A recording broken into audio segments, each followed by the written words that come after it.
What is happening, budget builders, and welcome back to the channel. If you know me, you know I really love little rabbits, and we were here at a local scrapyard, junkyard, checking out a car, and it was actually quite a bit newer car, and we got talking about kind of what I was into, and they said, hey, you got to come back and see some of the stuff we got, and we found what I think is probably one of the coolest cars that I've ever found. I cannot wait to get this thing dug out, but it's back here in the woods. It's been sitting for I don't know how many years, but let's go show it to you.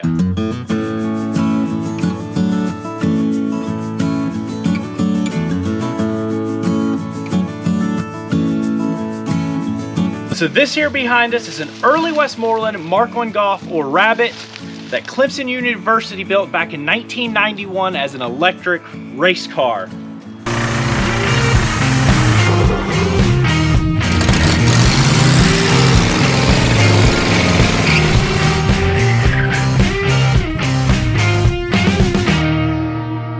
We're actually going to go ahead and let the owner here, well, was the owner. You okay if I show you there?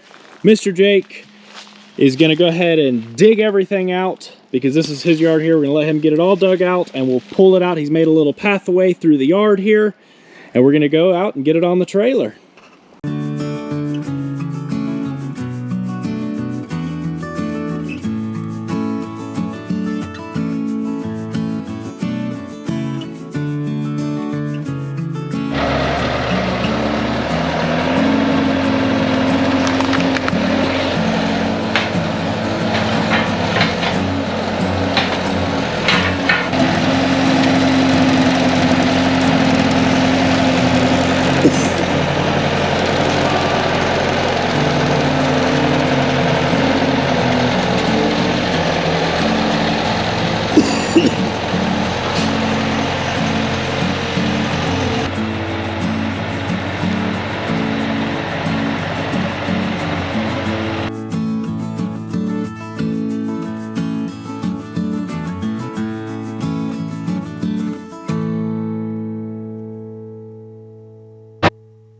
And we're back. I gotta be honest, the more I look at this thing, the cooler it gets. The history behind it is so flippin' cool.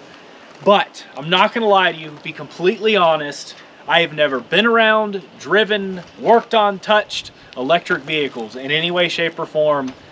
This is completely 100% new, but we gotta learn some way. Nothing scares me, so we're gonna dig into this one.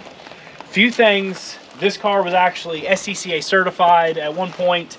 This was built by Clemson University, apparently to begin with in 1993. It was competed in 94 and then revised the end of 94, competed again in 95. Then the car was scrapped out in 1997 for the batteries. This car apparently did 70 miles an hour for 2 hours straight, which in the early 90s to me sounds like quite a bit. 140 miles of range to me in the early 90s sounds pretty good. They also tested apparently like 25, 30 different tire compounds to get the best ones for launching. I don't know what kind of torque this car puts down. Again, I don't know anything about this stuff. But this car, we have pictures of this car with the team, it racing at Daytona, Road Atlanta, and a few other speedways. Apparently it came in second place nationwide, but I've only heard bits and pieces. I don't know the full story. I'd love to know the full story on this car. But we're gonna bring its story back by bringing it back. Come check this thing out. It has every kind of new speed brace and bushing, polyurethane bushing you could possibly imagine. It has Bilstein shocks, new speed lowering springs, which it's still not sitting that low. Crappy build. It's actually like a bolt-in 4 rabbit cage, which is just really cool. Race seat. We all know what kind of steering wheel this is. There you go, Sirocco, S1 Sirocco steering wheel, or I guess maybe it's a GTI steering wheel too. Tons of electric stuff going on, I don't know. Tigers 1, that's pretty cool. Let me just, oh my God, that's gross. It's nasty, but look at that headliner. Other than moldy, it's beautiful. I've never had one with a headliner that nice. Okay, let me see if I can get my way in here. What do we got here? Oh, cool. Original owner's manual. Actually in pretty nice shape. Oh. Inspection receipt. Check that out. 1994 was last registration. I guess at street legal owner, state of South Carolina. That is cool. So being Clemson University, this was owned by the state of South Carolina. Okay, back here you have all the battery tray clamp downs. This is not part of it. This is neat. New Speed front brace. That's your front strut brace. Rear brace. It has sway bars front and rear too. Let's see, battery charger, and I don't know. I did put a post on a site, and some people were saying something about these big old solenoids or whatever this is, that they were pretty large, I guess, for what this is. They look pretty rowdy. I mean, this is massive cables. Definitely did not want any voltage issues. And up front here we have a forklift motor. Not a clue anything about it. I have no idea. I do know that this is a close ratio 5-speed Sirocco transmission. They have this billet adapter plate, some adapter stuff going on, some battery cables. There was more batteries up here. Yeah, this is gonna be fun. This right here is where your throttle cable goes. This must be the thing for your throttle, which is frozen. Before I even do anything to this car, probably the first thing I kind of want to do is hook a battery up to it, right? I mean, you can test these on 12 volt, I think. There's only 2 cables here that actually come from the motor up front. I would imagine one would have to be positive and one negative. Wait, what is this? No, this is just coming off of here, but this goes to this. I don't know. I have no idea. This is positive. So if this is in conjunction, wait, but what is it? Or should we just Tesla swap this thing?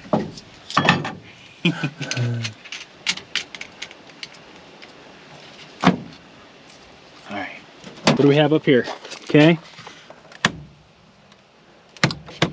I didn't do anything. What about this?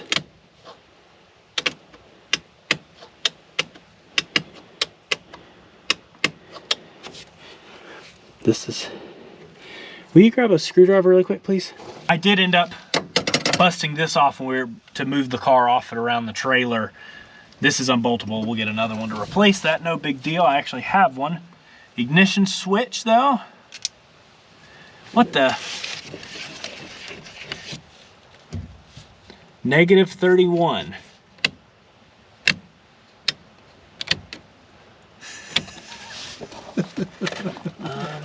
I don't know. What does this mean?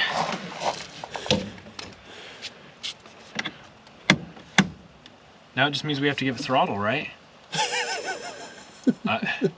We have a light on the dash. That's all we get, I guess. I wonder if you have to have that little battery in there for something to do with telling it the motor to move or something. Does it work? Okay, I don't know what in the world I was trying to take that out for. Okay, so that works. Did the motor didn't do anything though. No. Change of plans to begin with. I'm gonna try to just jump straight out to the motor. Oh, it tried. He wants to.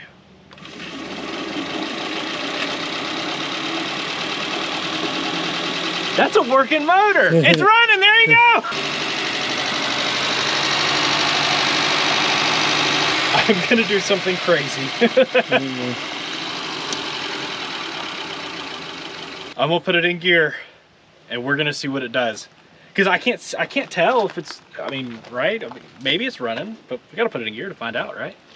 Yeah. It's running on not enough volts. But it's enough to see if it's working, right? It was working. I heard it. No, but I want to see if it's really working. This is not sketchy. Please don't try this at home. We're trained professionals. Let's just crank it on up. This is not a good idea. This is not a good idea.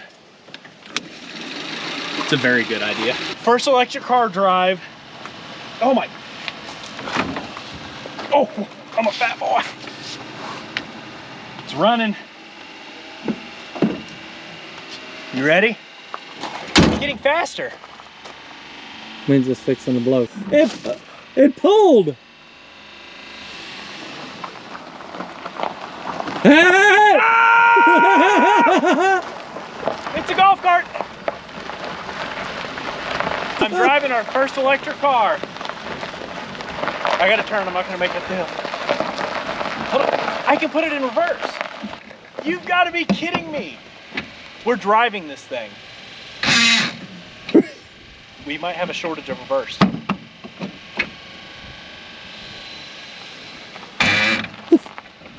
Shifter's really sticky. Wait a second. Ugh.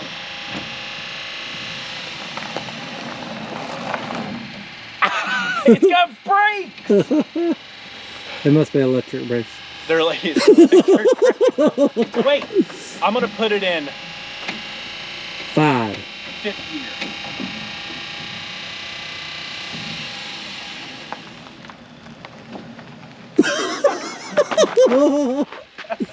No laugh. This thing's awesome. Guess what just got delivered this morning and my back is sore. 1,260 pounds, 20 6-volt batteries. Now these are actually a made in USA battery. Imperial batteries, I think is what it is. This is a Mega Power brand. Really good batteries. They had a pretty good warranty and they were far cheaper than anything else you could get. My original plan was to go back with the Trojan batteries because that is definitely by far going to give us the best usability and the longest range. I'd love to put them in there. It's not very cost effective right now, especially not knowing if the car is going to work like it's supposed to yet. I wasn't ready to throw down on Trojan batteries. I'd love for them to potentially work with us on the car later on, but for the time being, we have these. And you're probably wondering, why did we end up going back with the 6-volt batteries over doing something like a Nissan Leaf battery pack or something? I did a lot of research on it, and cost-wise, the range that the Nissan Leaf setup is gonna give us, as far as cost of building that, setting it all up, getting a different controller and all that stuff, it just wasn't gonna work out as far as money-wise goes. You know, we got to do stuff on a budget. So if this system here works well, we're gonna go back with it. It's a lot of weight. Like I said, they're 63 pounds a piece, something like that. So we're 1,260 pounds. It's quite a bit less. Originally they were 75 pound a piece batteries, and so we did cut down on the weight a little bit, but that is going to help.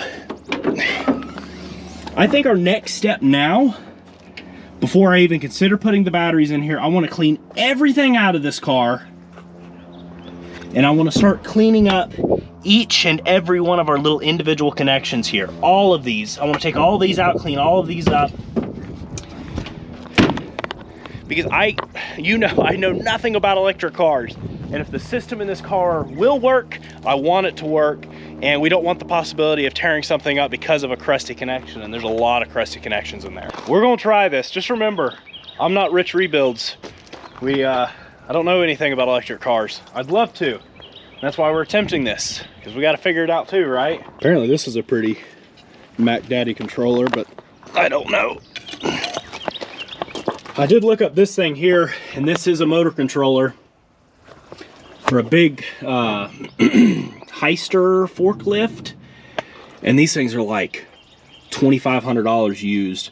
So hopefully that one's good. I think the worst that could go bad is these solenoids could be sticky, and this motherboard here could be bad, but these are only about $150 for used units. So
Surprisingly not horrendous carpet.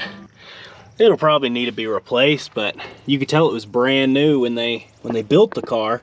Just how nice it is. Plus it's not glued down. You can tell it had been put in here, but a whole lot better. A lot more manageable. This thing was so packed full. I'm surprised I didn't find a whole animal, because I mean the whole floorboard of this car was a nest. I guess I don't know, start sticking batteries in this thing. Probably trace all the wires, just make sure everything looks good, and then we'll figure out a battery situation.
Get out of here, Wasp. Get.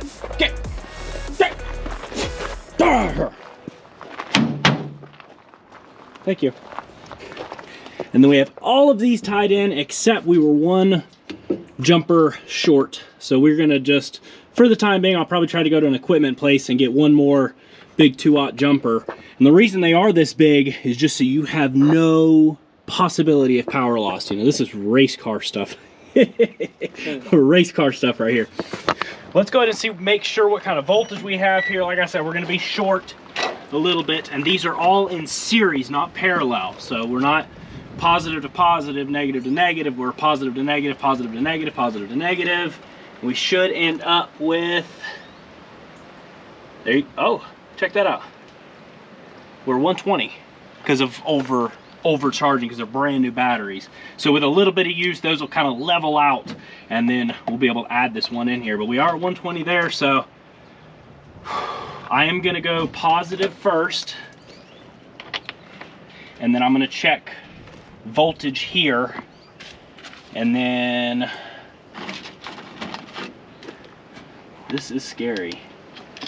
Fire extinguisher is in the shop right there.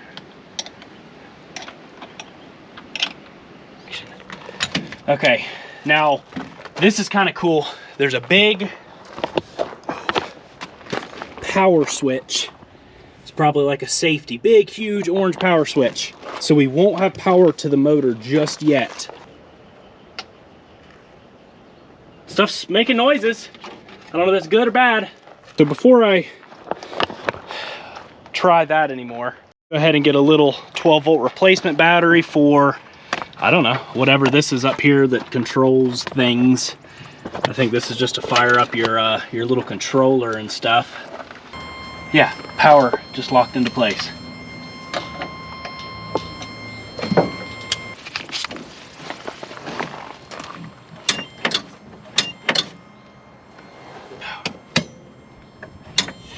Whoa, oh my goodness, it's in gear. Oh, okay, we gotta quit screaming like that. This is so freaking cool.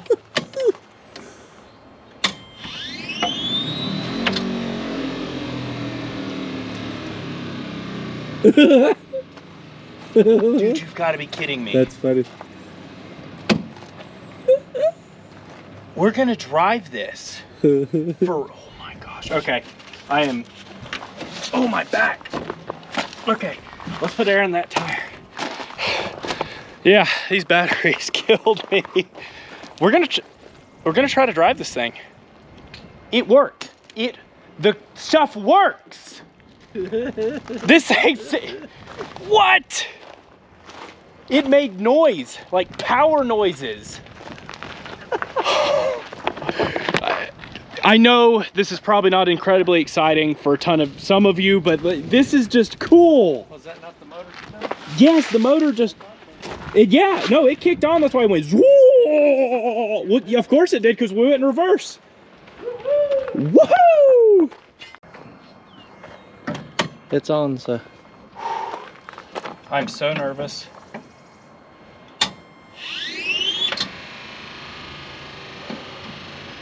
Let's reverse.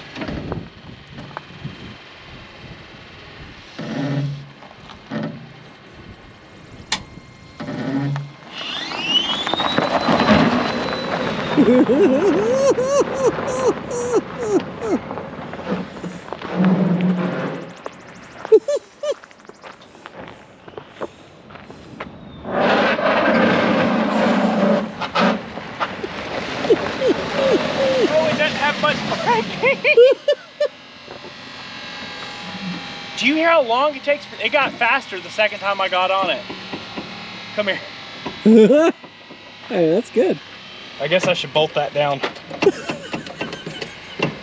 That'll be okay, right? Oh, I smell rubber burning. I guess that was just from the rubber. Yeah, you did a burnout, I guess. No, just... I'm really nervous. This is a lot of power. No, it's not that much power. It's pretty slow, actually. Dang it.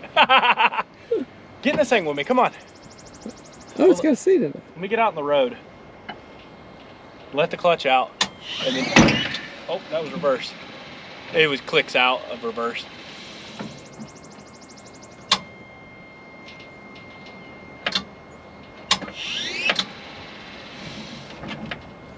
Oh, you stalled it. I guess I'll just take it. This shifter sucks. I don't know what gear that is.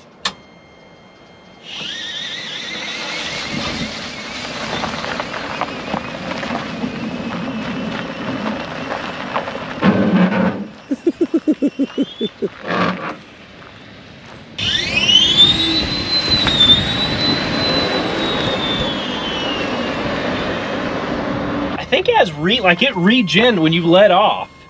What? Get in this thing with me. Come on. Come on. It's safe. Come on. It's safe. It's got to be safe. Yeah, I heard all them noises that was making.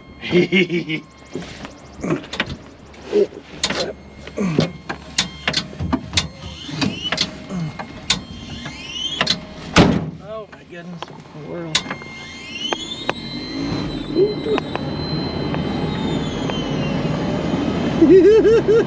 It's not fast.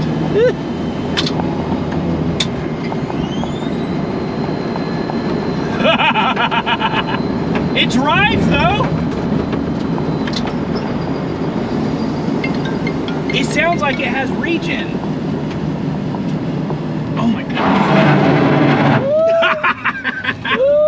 It's supposed to do that.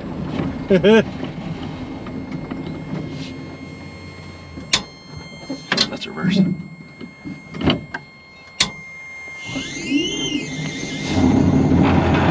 Do you even have to work the clutch? No. Let's reverse. This shifter's terrible. Woohoo!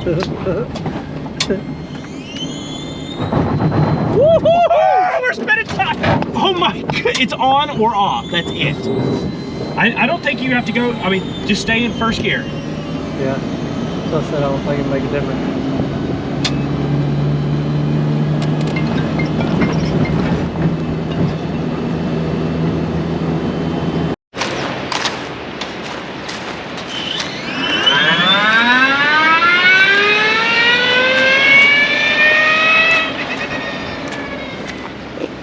So this here seemed to be where we were having our voltage issue, and they're pretty crusty connections, so we'll try to clean all this up really good, and then maybe we'll be good. Because I'm looking here, and if you look at the diagram, I was thinking this was a bridge, but it's not.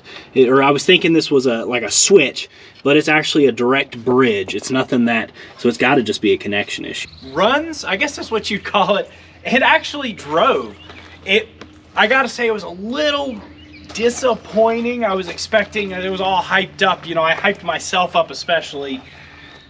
But this thing actually has 3 of these brakes are fairly locked down, and that front caliper is completely locked down. As soon as we stopped, it was billowing smoke. This thing just makes enough torque that it pushed through it, and I didn't even notice it. I took care of that, and it was a little bit better, but I noticed we were actually losing power here at the IGBTs, or insulated gate bipolar transistors, and don't ask me what that is. I just Googled that. Basically what it does is it kind of allows you to slowly increase power so you don't just completely break everything apart. Because if you throw full 120 at this thing, we'll probably blow that little Volkswagen transmission apart or something else, CV axles. Anyways, I did go ahead. The biggest issue with this is this stuff is ancient as far as it goes. It's cool that it's so old because it is electric from the 90s that they built, but it is really old and everything is obsolete. I found another set that we went ahead and got installed in there. They were a little bit different size, so I had to actually relocate things a little bit, make some more bars to cross them and everything. We got it all back together here and nothing. What it actually is the drivers have failed. It actually popped one of the IGBTs as soon as I hit power to it. And I don't know. Maybe there's a reason they had this set up. I'm thinking maybe this was the stoutest, most powerful thing, but you don't want to give up there. If you remember when we first cleaned this car out, there was this thing. This is a Curtis PMC DC motor controller, and it's 72 to 120 volts, 400 amp. I don't know why it was in there. I don't know if this was in the car at one point, or maybe they were switching to this. This right here, I don't think is gonna pack the punch. I don't think that is, but this should be much more reliable. And if something like this fails, I know this board right here used, the half part of the board that has the controller and everything on it is like $2,500. So we probably resell that for somebody to repair or fix or something. These right here are like 1,200 bucks, 1,000 bucks, something like that. But this should be much more reliable if this one even works. I'm not sure why it was in there. And then also, this right here is your throttle.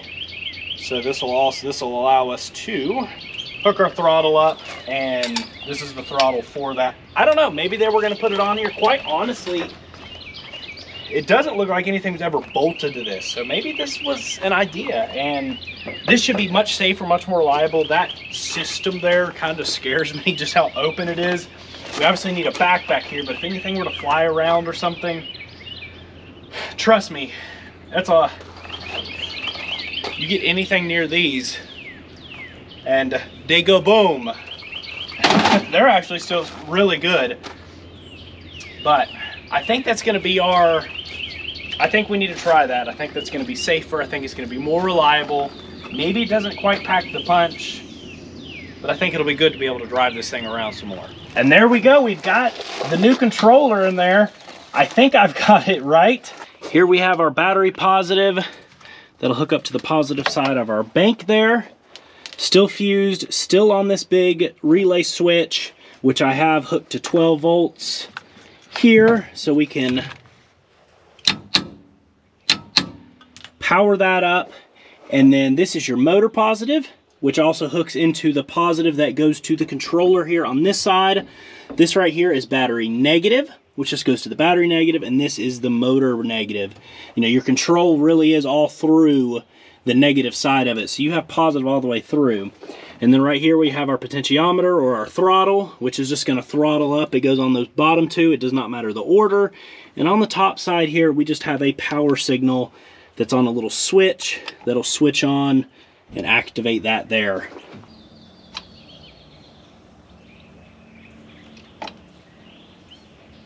I'm not sure. Okay. Let's just try it real quick. If you don't mind, please make sure it's in neutral. Cut that switch on.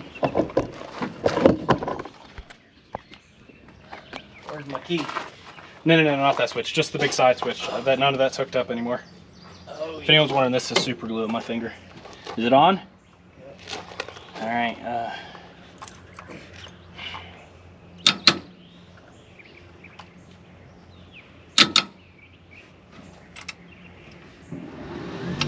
Dude!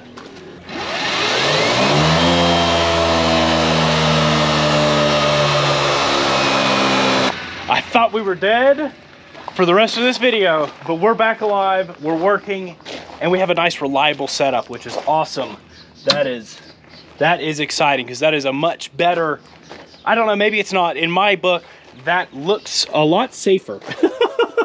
That looks a lot better. Let's get this thing dialed in. Let's run our switches around and everything. Let me get that potentiometer and everything up front where we can actually use it. Or maybe we can make our other one work. We just have to make sure the ohms and everything read out the same. And as long as they do, we're ready to drive this thing again. And maybe we'll have some power this time.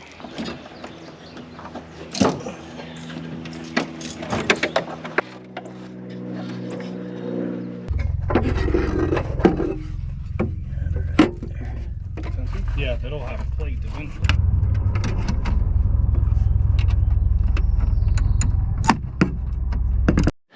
All right, we're hooked all back up.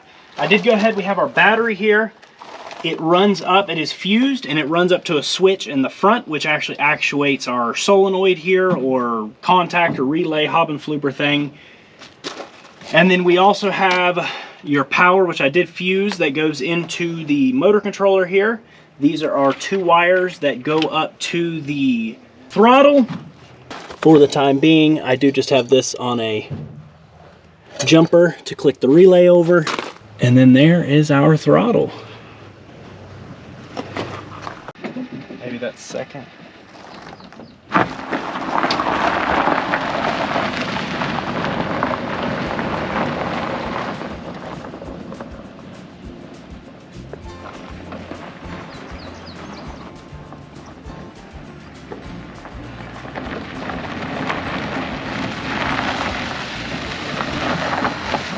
Hey, it drives again.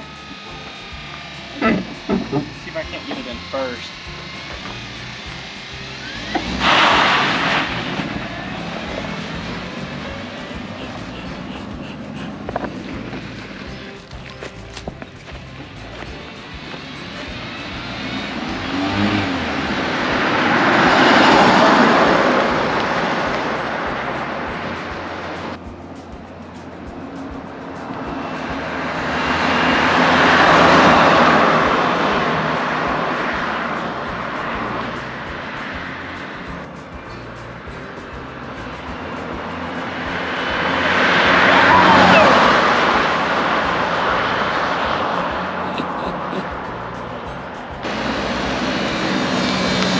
Thing is too cool.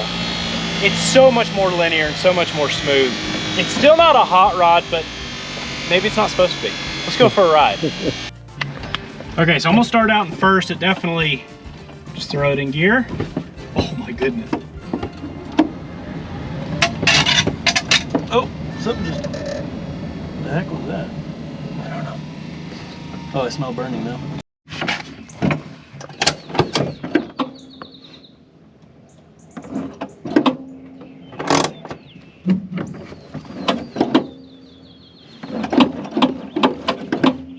It looks like that's all we're gonna get out of it. I'm not sure if with the extra, you know, with all 20 batteries, we were pushing like 123. That is a 72 to 120. Maybe we were pushing a little too much, but that is our setup. We're just, you know, we're fully charged, and so that's where it's at. It's probably just because this thing is sat for as long as it has. Those parts have been sitting out here. It's rusty, crusty, corroded. This thing's awesome though. Now we know what we need to do. I like that setup a lot better. We just need to actually get another motor controller. Let's get a new one that's a little bit healthier, and then we'll run and drive. It runs and drives though. It's just getting it dialed in now. I'm in love with it. This thing, you may not think it's cool. I think it's awesome. We're in a caged Volkswagen Rabbit that's electric. I mean, this thing's quiet as you go down the road, and it is just so cool. Okay, so we definitely kapooted. Tell me, maybe I was overpowering it a little bit, but I just don't think that kind of, maybe we're pushing more amperage. I don't know, maybe this was not supposed to be in the car. We overpowered it, but it did work to go up and down the road there for a minute. It runs and drives. We need to build the brakes. We need to go through this system. I want to clean the wiring up and everything. And I don't know, I kind of want to fully restore this car, or at least a exterior restoration, and get the interior dialed in and stuff.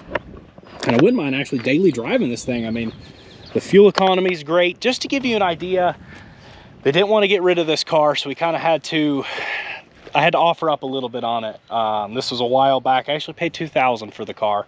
And the thing with that though is the parts. I mean, the electric motor, the car itself, the BBS splitter, the Sirocco steering wheel. It's got $500 worth of 600 volt or $500 worth of 600 volt cable on it. All the stuff that was going on, just this stuff in rebuildable condition is worth way more than that. And then of course batteries, we ended up paying, it was $2,100 for the batteries delivered here to the shop, and for a little over $4,000 in the car. It did run and drive. I feel like that's pretty good. I think we could put another $1,500 into it and have it dialed it in and be, you know, what is that, $5,500, $5,600 into an electric car. Even if it's not crazy fast, we should be able to get well over 100 miles of range as far as calculations go with the amperage hours and everything, and you can't build them for that. And so it's not cheap, but in the electric realm, I think it is, especially with already the platform being there and everything. And I think it could be a really nice car. It's got solid pans and everything. Just getting the front end dialed in and everything, I think it'll be pretty fun. But I think that's gonna wrap it up for this episode. I really hope you all enjoyed and can't wait to see more on this car. This has gotta be one of my all-time favorite finds. I just think it is so cool. You know I love my Volkswagen Rabbits, and it's something so far different. It's just so far out of this world to be electric, and I think it is just so neat. And it's been such a fun learning curve to get into this side of things. And I think it's mostly just because it's old stuff. As we slowly replace parts and pieces and get newer stuff in this car, I think it'll be a lot better and a lot more reliable. Thank you all so much, everyone that's been with us so far, and we really do appreciate all the love and support. And if you are enjoying these rebuilds and rescues and restorations, be sure to hit the subscribe button, notification bell, because we have so much more coming. But that will wrap it up for this episode. Peace out, and catch you all on the flip side.